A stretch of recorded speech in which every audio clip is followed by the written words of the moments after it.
आदाब नमस्कार, मैं शाहिद उमर। स्वागत है आप सभी का सियासत टीवी के साउथ इंडिया एक्सप्रेस में। आइए देखते हैं मुख्य समाचार। कोंडल विकास संरक्षण संयुक्त कार्रवाई समिति ने आज तेलंगाना के मुख्यमंत्री ए रेवंत रेड्डी के दौरे से पहले मंडल में बंद का आह्वान किया। समिति ने जनता से मुख्यमंत्री की जनसभा में शामिल न होकर उनके खिलाफ विरोध जताने का आग्रह किया। यह बंद मेडिकल कॉलेज, पशु चिकित्सा, नर्सिंग और यंग इंडिया इंटीग्रेटेड कॉलेज को कोडंगल से विकाराबाद जिले के दुदियाला मंडल में ट्रांसफर किए जाने के विरोध में आयोजित किया गया है। सोशल मीडिया पर साझा किए गए वीडियो में मुख्यमंत्री के निर्वाचन क्षेत्र कोडंगल में दुकानें बंद दिखाई गई। वही आपको बता दें कि तेलंगाना के मुख्यमंत्री ए रेवंत रेड्डी कोडंगल में अक्षयपात्र फाउंडेशन के तत्वाधान में आयोजित होने वाले मध्यवाहन भोजन रसोई भवन के निर्माण के लिए भूमि पूजन समारोह में भाग लेने वाले हैं। महिला डॉक्टर की कथित तौर पर आत्महत्या से मौत के मामले में इंस्पेक्टर बी अनुदीप ने कहा कि डॉक्टर रोहिणी जो रूस से एमबीबीएस की पढ़ाई पूरी करके आई थी और अमेरिका में प्रैक्टिस करने की बहुत कोशिश की। बताया जा रहा है कि पिछले 2 महीनों से उन्हें वीज़ा नहीं दिया जा रहा था, इसलिए वे बहुत परेशान थी। हमने पोस्टमार्टम करवाया और शव परिवार को सौंप दिया। हम डॉक्टर की राय का इंतज़ार कर रहे हैं। हमें जो सुसाइड नोट मिला है उसमें उन्होंने वीज़ा खारिज होने की बात लिखी है और कहा है कि वे कोई इलाज नहीं चाहती और पूरा परिवार ठीक हो जाएगा। रोहिणी मैडम पद्माराव नगर में 8.5 साल से उधर ही रह रहे हैं। वो रशिया में एमबीबीएस पूरी करके इधर आई थी। इधर आने के बाद वो पीजी के लिए और अमेरिका जाने के लिए उधर मेडिकल प्रैक्टिस करने के लिए बहुत कोशिश किया। ये 2 महीने से उनको वीज़ा रिजेक्ट हुआ बोल के मालूम हुआ। जब से उन्हें बहुत नाराज़ में है वही चिंता में वो फ्राइडे शाम का टाइम पे वो लिए बाद में हमें मालूम हुआ, उनका पेरेंट्स को मालूम हुआ। वो हमें कॉल करे तो हमारा पुलिस, हमारा सेक्टर एसआई और मैं दोनों जाके हम पूरे देखे वो बॉडी शिफ्ट करके पीएमई करा के बॉडी वो उनका परिवार को हैंड ओवर करने के बाद अभी डॉक्टर का रिपोर्ट के लिए, मेडिकल ओपिनियन के लिए हम इंतज़ार कर रहे हैं। वो होने के ओपिनियन आने के बाद हम पूरी तरह से हम आपको जवाब दे सकते हैं। सारा फैमिली अच्छा, डॉक्टर है, उनका भाई डॉक्टर है, उनका बहू, उनका सिस्टर इन लॉ डॉक्टर है और उनका जीजाजी भी अच्छा सेटल हुआ। सब अच्छा सेटल हुआ। अभी तक शादी नहीं हुआ। अभी तक मैं ज़िंदगी में अभी तक कोई मुझे अच्छा रास्ता नहीं, सेटल नहीं हुआ बोल के उनको ये भी चिंता है। सुसाइड नोट उनका सुसाइड नोट मिला। उसमें वीज़ा रिजेक्ट हुआ और वो अभी मुझे ये ऐसा ही मैं मरने के लिए कोई ट्रीटमेंट नहीं कराना और हमारा पूरे परिवार अच्छा रहना, मैं अभी स्ट्रेस फ्री हो रहा हूँ बोल के उसमें सुसाइड नोट में है।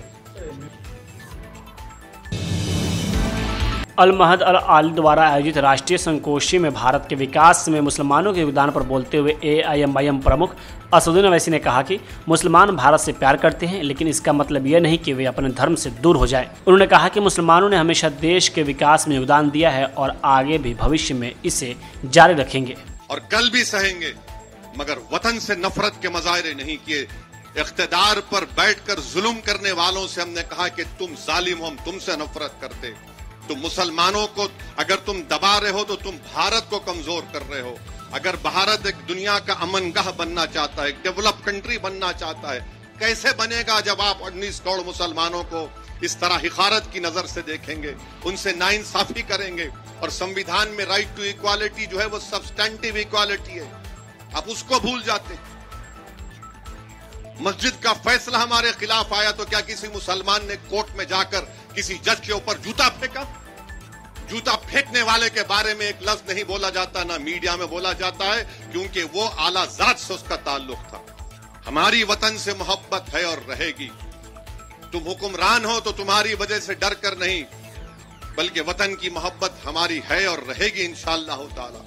मेरे अजीज दोस्तों और बुजुर्गों, यहाँ पर यह भी कहना जरूरी है कि जब वतन की मोहब्बत की बात हम करते हैं तो जो तालीम इदारे मुसलमानों ने कायम किए, अगर कोई उस तालीम इदारे में बैठकर बम बनाने की साजिश करता है तो हम उसकी भी मजम्मत करते हैं। एक इदारा बनाना कितना मुश्किल काम होता है, और ऐसे जालिम लोग हैं जो एक मदरसे का कमरा नहीं बना सकते, जो स्कूल का कमरा नहीं बना सकते, जालिम अमोनियम नाइट्राइट लेकर बैठते हैं। 14 लोग मारे गए, मुसलमान भी मारे गए, हिंदू भी मारे गए। तो ऐसी जहनियत के लोगों के खिलाफ भी हमको इनकी खुलकर मजम्मत करनी चाहिए। ये जो मुल्क का दुश्मन है वो हमारा दुश्मन है।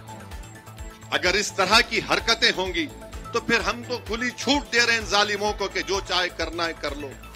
मगर जो लोग आज ये समझ रहे हैं कि मुसलमान को सेकंड क्लास सिटीजन बनाया जाएगा, तुम भूल जाओ, तुम्हारी नस्लें खत्म हो जाएंगी, हम खत्म हो जाएंगे। जब तक दुनिया बाकी रहेगी हिंदुस्तान में मुसलमान एक बाइज्जत हिंदुस्तानी बनकर रहेगा। हम लड़ेंगे, जमहूरियत के दायरे में रहकर अपने हुकूक को हासिल करेंगे। हम अपनी मस्जिदों को बचाएंगे। तुम एक मस्जिद को शहीद करे मगर हम लाखों मस्जिदों को आबाद करेंगे। तुम शरीयत पर हमला नहीं कर सकते। अगर तुम करोगे तलाक के नाम पर तो हम आपको उसका जवाब जमहूरी तरीके से मिलेगा।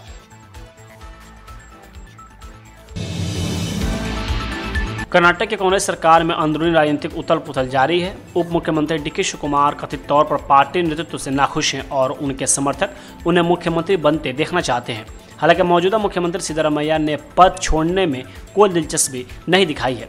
बढ़ते तनाव के बीच कांग्रेस अध्यक्ष मल्लिकार्जुन खड़गे शुक्रवार को बेंगलुरु तो गए, लेकिन शिवकुमार ने अभी तक उनसे मुलाकात नहीं की है। राजनीतिक हलचल को और बढ़ाते हुए नागा संतों के एक समूह ने डीके शिवकुमार के आवास का दौरा किया। बताया जा रहा है कि इनमें से एक संत काशी से आए थे और उन्होंने शिवकुमार को मुख्यमंत्री पद का आशीर्वाद दिया।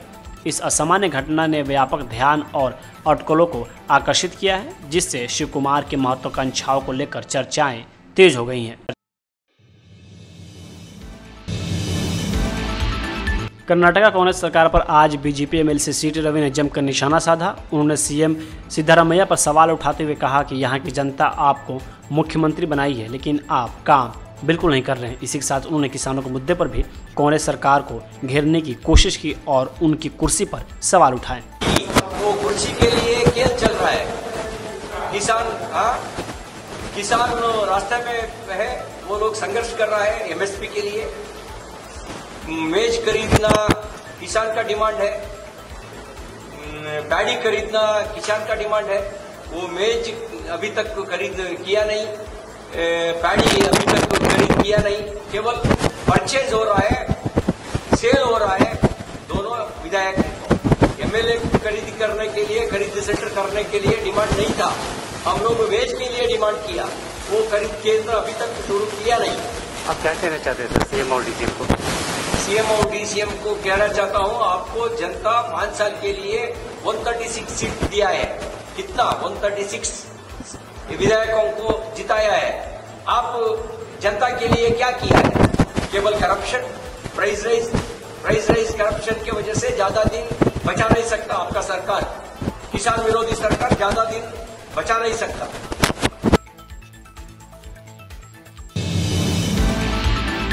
क्रिकेटर बसंती हसंदा ने कहा कि मुझे बहुत गर्व है कि हमने अपने देश के लिए विश्व कप जीता। हमने बहुत अच्छा खेला और यहाँ हमारा गर्मजोशी से स्वागत हुआ। मुझे इसकी उम्मीद नहीं थी, लेकिन ऐसा स्वागत देखकर मुझे बहुत अच्छा लग रहा है। मैं उन सभी का शुक्रिया अदा करती हूँ जिन्होंने हमारा समर्थन किया और जो यहाँ आए। मुझे पता है कि हम बहुत अच्छा खेलते हैं, इसलिए मैंने कभी नहीं सोचा था कि कोई हमें हरा पाएगा। मेरे को बहुत मतलब प्राउड फील हो रहा है कि हम वर्ल्ड कप देश के लिए जीत गए हैं और हम अच्छे तरह से खेले हैं और हमको अच्छी तरह से इधर मतलब स्वागत किए हैं। बहुत खुशी लग रहा है। हम तो उम्मीद नहीं किए थे, बट इस तरह स्वागत देख के हमको बहुत खुशी लग रहा है और बहुत बहुत धन्यवाद देती हूँ उन जिन लोगों भी हमको सपोर्ट किया और हमारे लिए आए हैं, उनको भी बहुत बहुत धन्यवाद। मेरे को कोई भी मतलब हमसे मतलब हम अच्छे खेलते हैं तो मेरे को नहीं लगा कि हमसे कोई टक्कर कर पाएगा हमसे।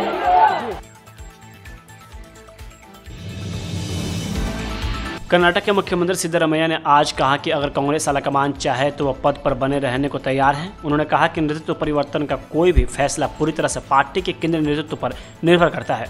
उन्होंने आगे कहा कि उनसे और उप मुख्यमंत्री डीके शिवकुमार से अपेक्षा की जाती है कि वे जो भी फैसला लेंगे उसका पालन करेंगे। यह टिप्पणी कांग्रेस सरकार के 20 नवंबर को अपने 5 साल के कार्यकाल का आधा कार्यकाल पूरा करने के बाद आई है, जिसमें सिद्धरामैया और शिवकुमार के बीच 2023 में साझाकरण समझौते की चर्चा फिर से शुरू हो गई है। सिद्धरामैया ने कहा कि डीके शिवकुमार और मुझे पार्टी हाईकमान के फैसले का पालन करना चाहिए। हाईकमान जो भी फैसला लेगा डीके शिवकुमार और मुझे उससे सहमत होना चाहिए।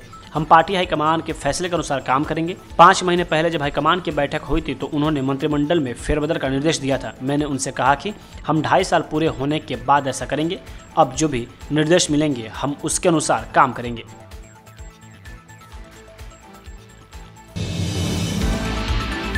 IMD वैज्ञानिक नीता के गोपाल ने कहा कि उत्तरी पूर्वी मानसून सक्रिय है। पिछले कुछ दिनों में अच्छी बारिश हो रही है। हालांकि केवल मध्य और दक्षिणी जिलों में ही अच्छी बारिश हो रही है। उत्तरी जिलों में ज़्यादा बारिश नहीं हो रही है। इसलिए आज के कुल प्रस्थान में से 19% की कमी को देखते हुए औसतन सामान्य श्रेणी में है, लेकिन नकारात्मक पक्ष पर है। आज के लिए हमने एर्नाकुलम से तिरुवनंतपुरम तक येलो अलर्ट जारी किया है। आगे उन्होंने कहा कि वर्तमान में बारिश कोमोरिन क्षेत्र पर एक चक्रवाती परिसंचरण के कारण हो रही है। इससे श्रीलंका के दक्षिण पूर्व में कहीं एक निम्न दबाव क्षेत्र बनने की उम्मीद है और इसके बनते ही कल मौसम साफ हो जाएगा। इसके बाद यह थोड़ा और तीव्र हो जाएगा, जिससे केरल पर इसका प्रभाव कम हो जाएगा।